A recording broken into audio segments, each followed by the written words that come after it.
Welcome to this user guide video of the updated Skeena Restoration Project Registry presented by the Skeena Knowledge Trust, the SKT. The Skeena Restoration Project Registry is a project funded by Fisheries and Oceans Canada Aquatic Ecosystem Restoration Fund and is supported by the Habitat Restoration Centre of Expertise. Restoration efforts in the Skeena River watershed are crucial for maintaining the health of salmon ecosystems, supporting biodiversity, and ensuring sustainable fisheries for future generations. Over the past several decades, numerous restoration projects have been implemented in the Skeena watershed, but a comprehensive overview of these efforts was missing. The lack of knowledge about salmon ecosystem restoration efforts poses a barrier to effective decision-making for future projects.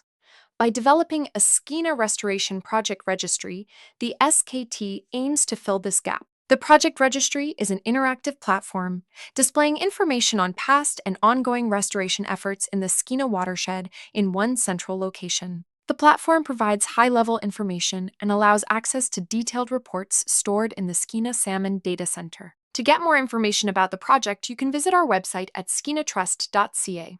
Let's get started and explore the registry together. We will start with the map view of the registry.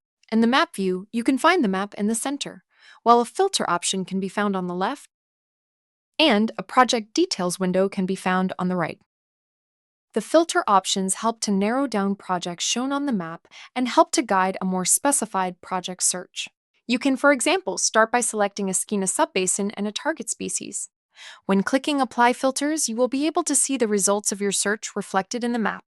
In our example, we went from 50 displayed projects to 8. For the map view, you can choose between the default setting, an OpenStreetMap, or a satellite map. You can also toggle on and off the water features and the boundaries of the watershed.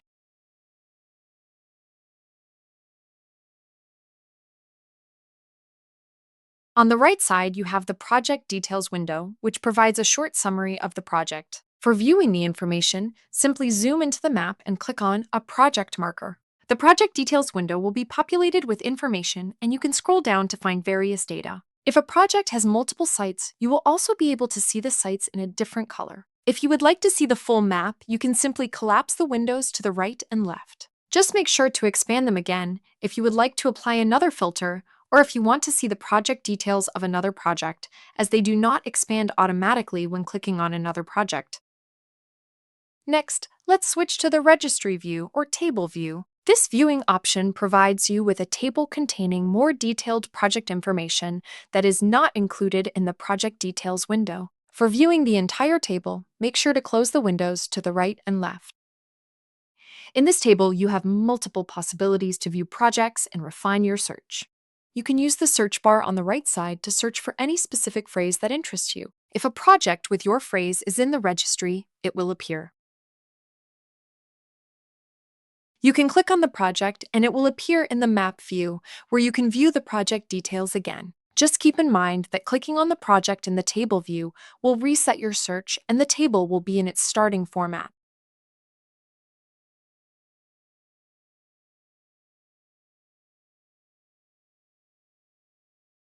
There are some other search options additionally to the search bar. You can, for example, use the filter options, similar to the map view.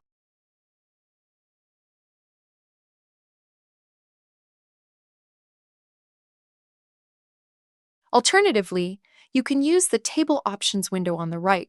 Here you can select up to 8 columns of your preference.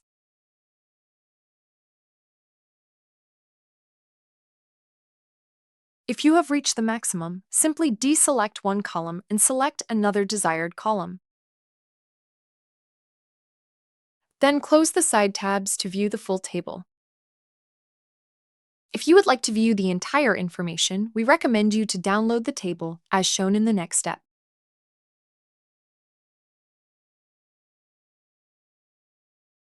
For downloading the table, simply click on the Export Filtered Table button on the right. If you can't see it, make sure both side windows are collapsed. The table will be provided as a CSV file, including all site coordinates, which can be used for further analysis.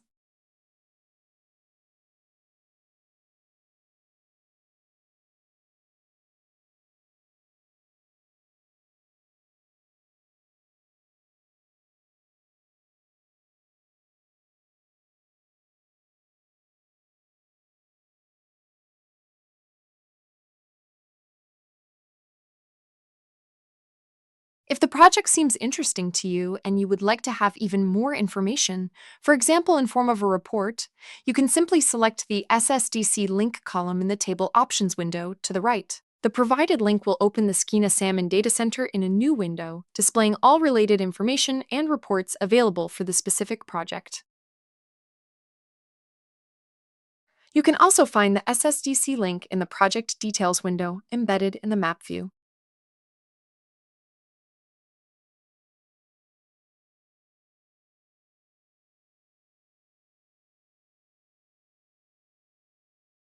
If you get stuck at any point, you can always refer to our user guide. The button is located in the menu bar in the upper right corner. The user guide contains instructions with pictures on the various features of the registry. It also contains a data dictionary, defining phrases used in the project description and for filtering options. Lastly, if you want to find out more about the Skeena Knowledge Trust and the project, you can visit the About page, which can be accessed via the menu bar at the top right corner. There is also an option to submit a project for the registry in the menu bar. By submitting your project, you help us build a more complete picture of restoration efforts in the Skeena and support effective restoration decision-making. Check out our video on how to submit a project via our YouTube channel to learn more about this easy process.